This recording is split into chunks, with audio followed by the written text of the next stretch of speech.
आतापर्यंत आपण मॅथ्स 1 मधील सर्व चॅप्टर्स कंप्लीट केलेले आहेत आणि मॅथ्स 2 मधील लास्ट चॅप्टर मेन्शुरेशनला सुरुवात केलेली आहे. या मेन्शुरेशन मधील जे 3 डायमेन्शनल फिगर्स आहेत त्याच्यात सरफेस एरिया वर डिपेंड असलेले सर्व एक्झाम्पल्स आज आपण पाहणार आहोत. बघा, question number 1. In the figure a toy made from a hemisphere cylinder and a cone is shown.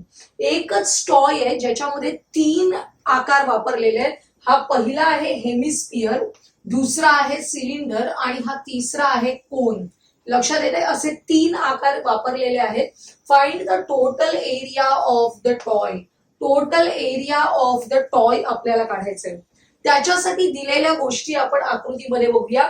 इथे आपल्या लक्षात येतं की हा कोन आहे, हा मधला सिलेंडर आणि हा हेमिस्फियर. या सर्वांचा जो रेडियस आहे, radius of the base of hemisphere, cylinder and cone are same. समजा, let r be the radius of the base of all these three. Then r ची व्हॅल्यू दिलेली आहे, r is equal to 3 centimetre. r ची value किती दिली आहे? 3 इथे दाखवली आहे बघा. रेडियस ऑफ द कोनच्या इथे दाखवलेली आहे. तीच रेडियस आपल्याला सिलेंडर साठी पण घ्यायची आहे आणि या हेमिस्फियर साठी सुद्धा घ्यायची आहे. आता आपण हाईट ऑफ द कोन लक्षात घेऊया. Perpendicular height of the cone is shown in the figure which is equal to 4 centimeter. आपण घेऊया height of the cone, that is h1 is equal to 4 centimeter. दोन फिगर्स असतील तेव्हा आपण h1 h2 अशा heights घेऊया. सेकंड फिगर आहे सिलेंडरची, ज्याची हाईट आपल्याला इथे दिलेली आहे 40 सेंटीमीटर. ती आपण घेतली आहे. Height of the cylinder, that is h2 is equal to 40 centimetre. या गोष्टी आपल्याला दिलेल्या आहेत. आता बघा, हा जो कोन आहे, या कोनचा आपल्याला कर्व सरफेस एरिया काढायचा असेल तर त्याची ही स्लांट हाईट काढावी लागते. आणि ही स्लांट हाईट काढण्यासाठी आपल्याला स्लांट हाईट एल काढायची असेल तर काय फॉर्म्युला आहे? L square is equal to R square plus H square. तोच फॉर्म्युला वापरून आपण स्लांट हाईट एल काढतोय. बघा, आर ची value 3 square plus 4 square is equal to 9 plus 16, which is equal to 25. L square is equal to 25. Therefore, taking square root of both the sides, L is equal to 5. L म्हणजेच काय आहे? Slant height of the कोन. तुमच्या लक्षात येईल, या संपूर्ण फिगरच्या आपल्याला area काढायचे, सरफेस एरिया. तो कसा काढायचा? हा एवढा पार्ट आहे बघा, हेमिस्फियरचा हा पार्ट म्हणजे काय आहे? Curved surface area of hemisphere. त्यानंतर हा जो पार्ट आहे सिलेंडरचा, त्या पार्टला पण आपण काय म्हणतो? Curved surface area of cylinder. आणि त्याचप्रमाणे हा कोनचा जो पार्ट आहे, जो सरफेस एरिया काढावा लागणार आहे, तो आहे कर्व्ड सरफेस एरिया. त्यामुळे आपल्याला या तिघांचेही कर्व्ड सरफेस एरिया काढायचे आहेत आणि त्यांना ऍड करायचे. त्यामुळे बघा, total area of toy is equal to curved surface area of the cone plus curved surface area of the cylinder plus curved surface area of the hemisphere. या सगळ्यांचे फॉर्म्युले आपल्याला माहित असले पाहिजे. कोनचा फॉर्म्युला आहे pi R L, curved surface area of cylinder 2 pi R H. पण आपण एच काय घेतलेली आहे?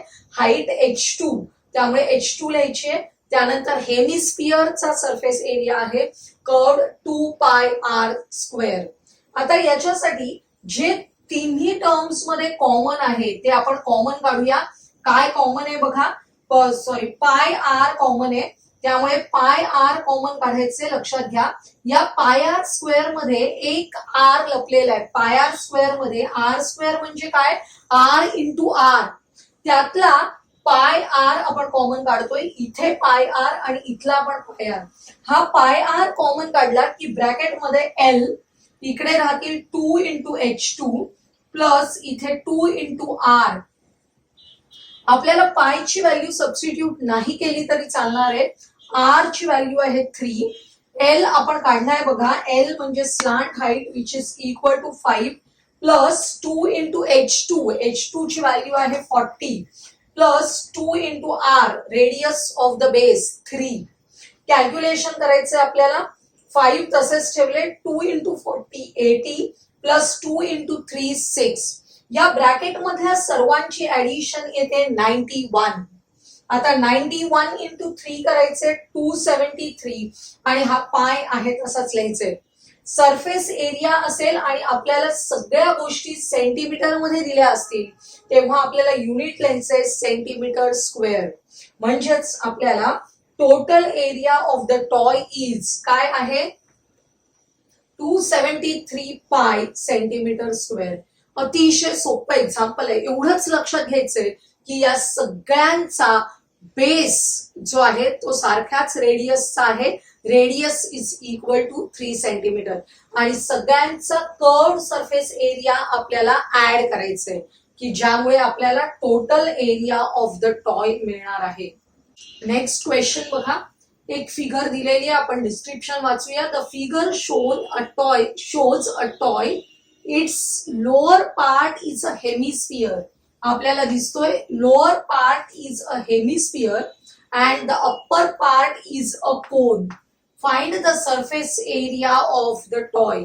याच्यामध्ये महत्वाची गोष्ट दिलेली आहे पायची value. Pi is equal to 3.14 substitute करायचंय आपल्याला.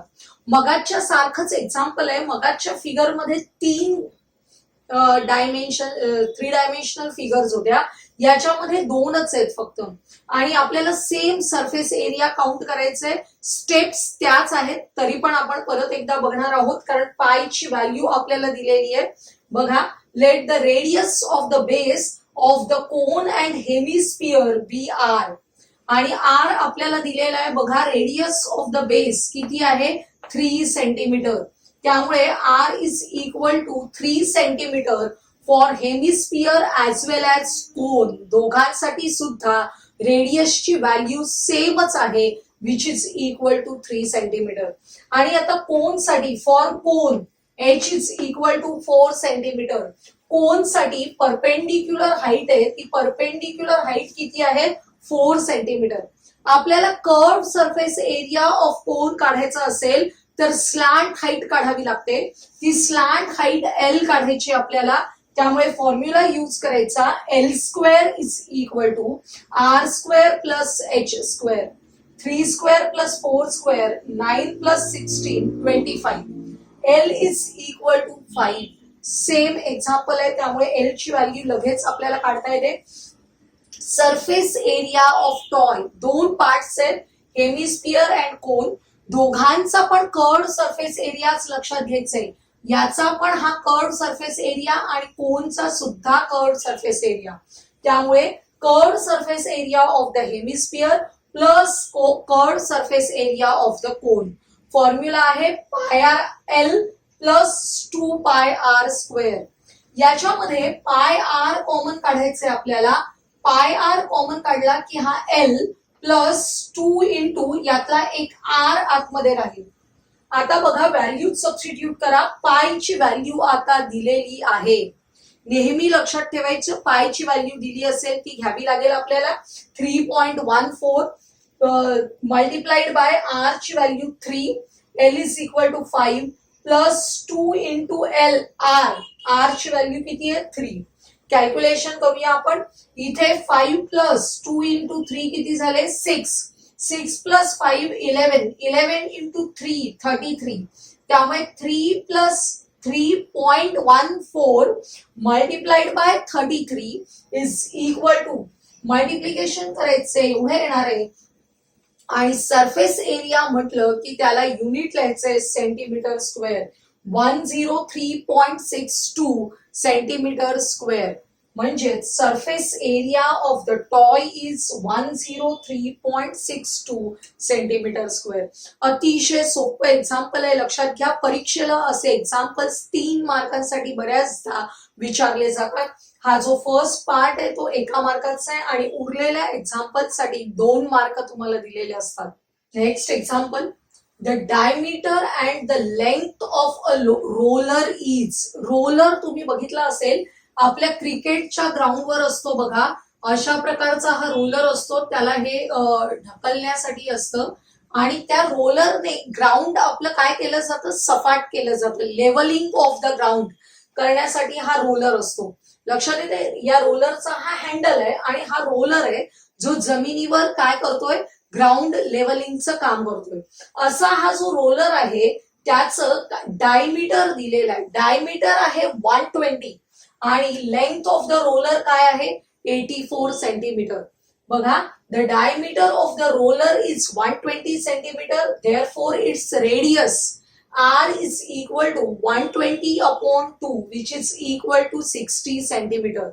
आणि लेंथ ऑफ द रोलर जी असते ती लेंथ आहे, त्यालाच आपण आपल्या फॉर्म्युल्यातला h घ्यायचंय, height. It's length is equal to h is equal to 84 centimetre. काय सांगितलंय बघा, to level the ground 200 rotations of roller are required. फार महत्वाचं आहे.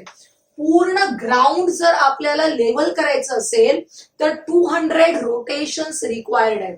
आता विचार करा, या रोलरचं जेव्हा एक रोटेशन कंप्लीट होतं तेव्हा त्या ग्राउंडचा किती एरिया लेवल होणार आहे, त्याच्या कर्ड सरफेस एरिया एवढा. लक्षात येते, रोलरचा कर्ड सरफेस एरिया जेवढा आहे तेवढं ग्राउंड एका रोटेशन मध्ये लेवल होणार आहे. असे किती रोटेशन्स झाले, 200 रोटेशन्स झालेले आहेत. Find the expenditure to level the ground at the rate of ₹10 per square metre. आपल्याला cost of levelling the ground काढायची आहे. आपल्याला कॉस्ट पर स्क्वेअर मीटर दिलेली आहे ₹10. सुरुवातीला आपण काय करूया, curd surface area of roller काढूया. काय करता येईल बघा, आपण बघितलं डायमीटर वरून रेडियस काढली. Radius is equal to 60 and height that is length of the roller is equal to 84 centimetre. आपण काढतोय कर्ड सरफेस एरिया, कारण ग्राउंडचं लेवलिंग करत असताना त्या रोलरचा कर्ड सरफेस एरिया त्या ग्राउंडच्या कॉन्टॅक्ट मध्ये येणार आहे. त्यामुळे curved surface area of the roller is equal to 2πRh. Value substitute करायच्या आहेत आपल्याला. पायची व्हॅल्यू जेव्हा स्पेसिफाय केलेली नसेल तेव्हा 22/7 घ्यायचे. 22/7 घेतली, आर ची व्हॅल्यू 60 आणि h इज इक्वल टू किती आहे, 84. या 7 ने 84 ला डिव्हाइड केलं, 12 आले. सोपे सोपे कॅल्क्युलेशन तोंडी करून घ्यायचे. 22 दुणे 44 आणि 72 वर हा 0 म्हणजे 720 आलं. या दोघांचं मल्टिप्लिकेशन तुम्हाला करावं लागेल. ते येणार आहे 31,680 आणि सेंटीमीटर स्क्वेअर त्याचे युनिट आहे. आपल्याला जो रेट पर स्क्वेअर मीटर दिलेला आहे, लेवलिंगचा रेट कसा दिलेला आहे, पर स्क्वेअर मीटर. त्यामुळे आपण इथेच हा जो सेंटीमीटर स्क्वेअर आहे त्याचं मीटर स्क्वेअर मध्ये कन्व्हर्जन घेऊया. करून काय होतं बघा, 1 metre square is equal to, मी इथे लिहून ठेवते, 1 metre square is equal to, एकावर 4 शून्य द्यायचे, सेंटीमीटर स्क्वेअर म्हणजेच 10,000 सेंटीमीटर स्क्वेअर. हे लक्षात घेऊन आपण कन्व्हर्जन करतोय. हा सेंटीमीटर स्क्वेअर मध्ये आलेला एरिया आहे, त्याला 10,000 ने डिव्हाइड केलं की आपल्याला मीटर स्क्वेअर मध्ये एरिया येणार आहे. आता डिव्हाइड करताना 1 2 3 4 झिरोज आहेत, तर आपण डेसिमल पॉइंट देताना 4 घरांनी द्यायचे, म्हणजेच इथे येणार आहे 3.168 मीटर स्क्वेअर. हा काय झाला, curved surface area of the roller. याचाच अर्थ area of ground levelled in 1 rotation, area of ground levelled in 1 rotation is equal to 3.168 metre square. असे किती रोटेशन झालेले आहेत, 200. त्यामुळे एरिया ऑफ ग्राउंड काढताना काय करायचं, या व्हॅल्यूला 200 ने मल्टिप्लाय करायचं. आता 200 ने मल्टिप्लाय करताना काय करायचं, 2ने मल्टिप्लाय करून घ्यायचं आणि हे 2 झिरोज आहेत, त्याप्रमाणे आपलं डेसिमल पॉइंट 2 घरं राईट हँड साइडला जाणार आहे. लक्षात येते, आणि त्यामुळे 633.6 मीटर स्क्वेअर असं आपलं मल्टिप्लिकेशन येईल. आता हा area of ground metre square मध्ये आलेला आहे, त्यावरून आपल्याला कॉस्ट ऑफ लेव्हलिंग काढायची आहे. बघा, cost of levelling the ground per metre square दिलेली आहे ₹10. Therefore, total cost is equal to, हा टोटल एरिया ऑफ ग्राउंड घेतला, त्याला मल्टिप्लाइड बाय 10 करायचं. 10 ने मल्टिप्लाय करताना हा जो 0 आहे त्यामुळे हे डेसिमल पॉइंट आहे आणखी एक घर शिफ्ट होईल आणि आपला आन्सर येईल ₹6336. फायनल आन्सर लिहायचं, total cost of levelling the ground is equal to ₹6336. अतिशय सोपं एक्झाम्पल आहे, रोलरचं एक्झाम्पल आहे. लक्षात घ्या, रोलरच्या एका रोटेशन मध्ये त्याच्या कर्व सरफेस एरिया एवढे ग्राउंड लेवल्ड केलं जातं. हा एकच कन्सेप्ट याच्यामध्ये महत्वाचा आहे. नेक्स्ट एक्झाम्पल बघा, a tin maker converts a cubical metallic box into a 10 cylindrical tins. आपण आत्ताच लक्षात घेऊया, एक टीन मेकर आहे, तो काय करतोय, क्युबिकल मेटॅलिक बॉक्स आहे, तो कन्व्हर्ट करतोय सिलेंड्रिकल टीन्स मध्ये. आणि ते सिलेंड्रिकल टीन्स किती होणार आहेत, 10 डबे तयार होणार आहेत एका क्युबिकल मेटॅलिक बॉक्सचे.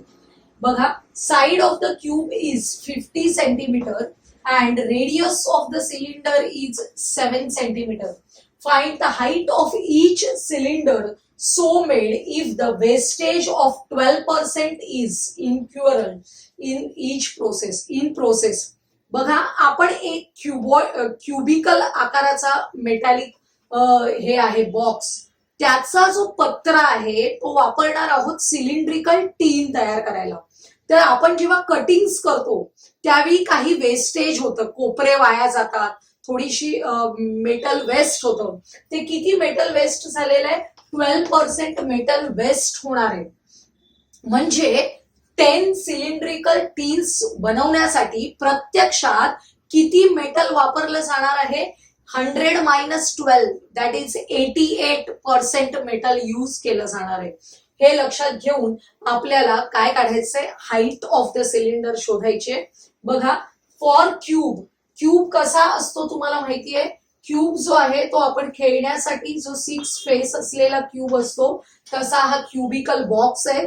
त्याच्यापासून आपण त्याचं कन्व्हर्जन करणार आहोत सिलेंड्रिकल टीन्स मध्ये.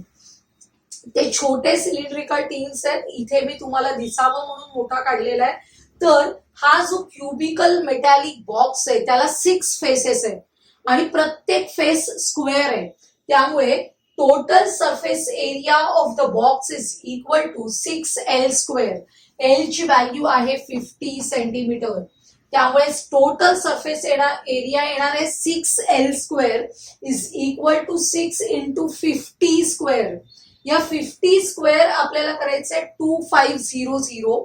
त्यामुळे मल्टिप्लिकेशन होणार आहे बघा, 25 × 6 किती होतात, 150. आणि हे 2 शून्य आहेत ते आपण इथे द्यायचे. अशा प्रकारे 15,000 सेंटीमीटर स्क्वेअर हा काय, total surface area of cubical metallic box. पण हा सगळा एरिया यूज होणार आहे का, नाही. 12% इज वेस्टेड. याचाच अर्थ बघा, 12% is wasted. Therefore 88% area of the total surface area of box is used. आता 88% एरिया म्हणजे किती ते आपल्याला काढावं लागेल. 15,000 चा 88% काढायचं आपल्याला. बघा, area of metallic sheet used to make 10 cylindrical tins is equal to 88% of 15,000. 15,000 चा 88% काढायचंय. आपण 88% ऑफ 15,000 काढतोय. हे 2 झिरोज कॅन्सल झाले. या दोघांचं मल्टिप्लिकेशन करायचंय आपल्याला. किती येणार आहे, 13200. आता हा जो एरिया आलेला आहे त्याचे किती सिलेंड्रिकल टीन्स बनवलेले आहेत, 10 साठी जर एवढा लागत असेल तर total surface area of 1 cylindrical tin, एका सिलेंड्रिकल टीन साठी सरफेस एरिया किती लागणार आहे, 10 साठी आहे. डिव्हाइड करायचं 10 ने, म्हणजे 1320 सेंटीमीटर स्क्वेअर एवढा मिळणार आहे. आता आपण सरफेस एरिया ऑफ सिलेंडरचा फॉर्म्युला यूज करूया. काय फॉर्म्युला आहे बघा, टोटल सरफेस एरियाचा यूज करायचंय. 2πr ब्रॅकेटमध्ये r plus H into 2πr into bracket r plus H is equal to 1320. Value substitute करायचे. पाय ची व्हॅल्यू आहे 22/7, r ची व्हॅल्यू आहे 7, इथे r ची व्हॅल्यू 7 सबस्टिट्यूट करायची, h आहे तसाच ठेवायचा. आता हा जो आहे 2 इंटू 22 तो झाला 44, हा 7 कॅन्सल झाला.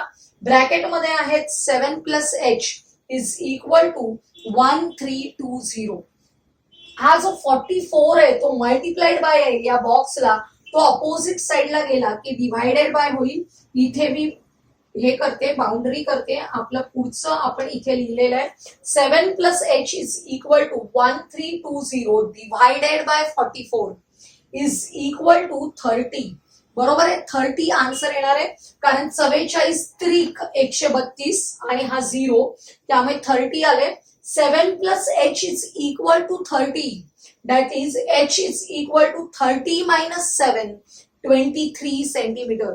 म्हणजे height of the cylindrical tin किती येणार आहे, 23 सेंटीमीटर. लक्षात घ्या, ह्या एक्झाम्पल मध्ये सगळ्यात महत्वाचं आहे की 12% मेटल इज वेस्टेड.